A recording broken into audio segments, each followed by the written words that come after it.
I'm just a few weeks away from 86, How old were you when you remembered? early 50s. I remembered that all members of my immediate family used my body, and it was shared with neighbors and minister and with soldiers at Fort Riley. I had some confirmation from other people as I began to speak out. Of course, I heard other people say, "Oh, that happened to me too." But the two most certain confirmations, one came from a cousin in Texas who was in her 40s when I was in my 50s. And she came to me and said, "Joyce, I need to tell you something. When I was 14, I came to the farm to learn about living on a Kansas farm. And as your dad was teaching me how to drive the little Ford tractor, suddenly his hands were inside my jeans. And I screamed at him and jumped off the tractor and ran the mile home. And she said, I'm a city girl, and I knew that was wrong. And he finally drove the tractor back, and I was crying under the black walnut tree. And he said, "Now, this is our secret. No one else needs to know." Was that And before? she said, "Joyce, my mom tells me that you're remembering abuse." And she said, "I didn't tell my mother this when she told me you were remembering abuse, because I never told my mother, I never told my brother, I never told my father, I never told my lovers." And she was a lesbian.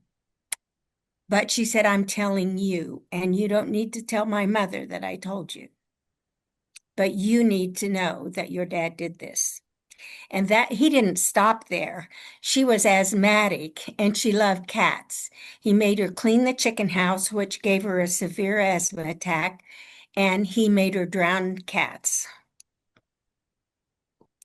And you have to understand that I was so deeply in the Stockholm syndrome. I thought my father, the sun rose and set in my father.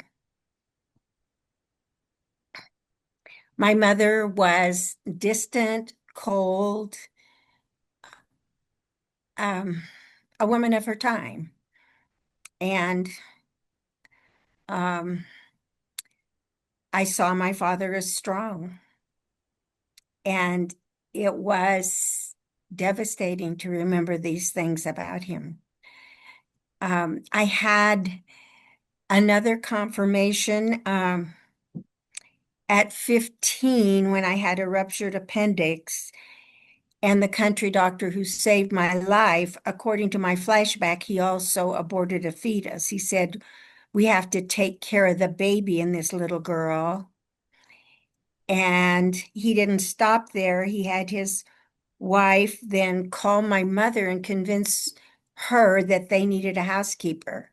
I lived with that family my last 2 years of high school, and they saw to it I went to college. They emotionally supported me. They didn't pay for it, but in the 50s and early 60s, you could earn your way through college.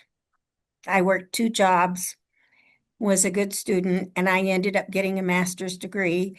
And I had successful careers until my 50s when I could no longer work.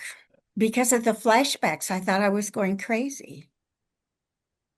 I was one of the top Viking sewing machine dealers in the United States, went back to Husqvarna, Sweden to the factories, um, was vetted to be their educator. I had a very successful fabric and sewing machine store. And I walked away from that in a 35-year marriage as I dealt with flashbacks. They were destabilizing. My brother, who is 8 years older than me, I had flashbacks to a gang rape with him and two of his friends. And and he said to me, "You lay real still because we're going to fuck you till you die."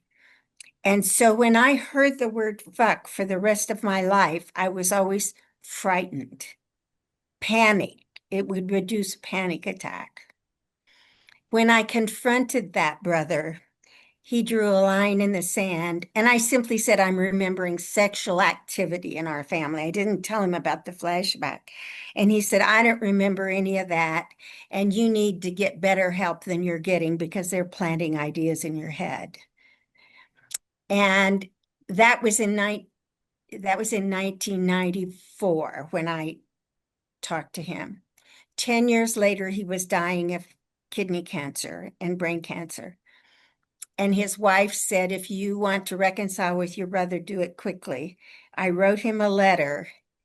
And when she read the letter to him on his deathbed, just days before he died, he said, I don't know why in the hell Joyce couldn't keep her mouth shut like the rest of us. I give monumental credit to my sister-in-law for having the courage to tell me that this man she was married to for more than 50 years had lied to me. She tried to support me in the beginning, but when her husband said, I'm drawing a line in the sand and I never want to see you again, as long as he was alive, she honored that because she was a dutiful wife. But when he died, she said, I want you to come back for the funeral. And I said, no, I don't think it's appropriate. And she said, yes, it is, Joyce. I want you there. Oh, And I was at the funeral.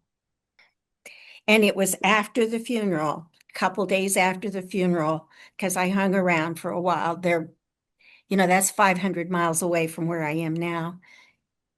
She was when she told me what he said when she read the letter to him. wow. I wrote a letter saying, I will remember the good times. I am so blessed. I am more at peace than I have ever been in my life. My health is good. And I am so surrounded with love and joy. I mean, I love living in Colorado Springs at the foot of Pikes Peak.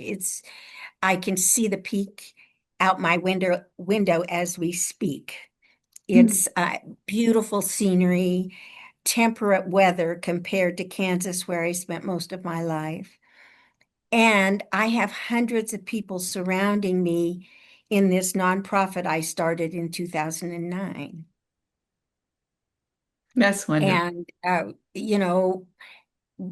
we do every week we have online writing support group. We have every month an afternoon art project. We have an annual weekend retreat, and we have art up all around the community with artist statements that advocate for supporting survivors.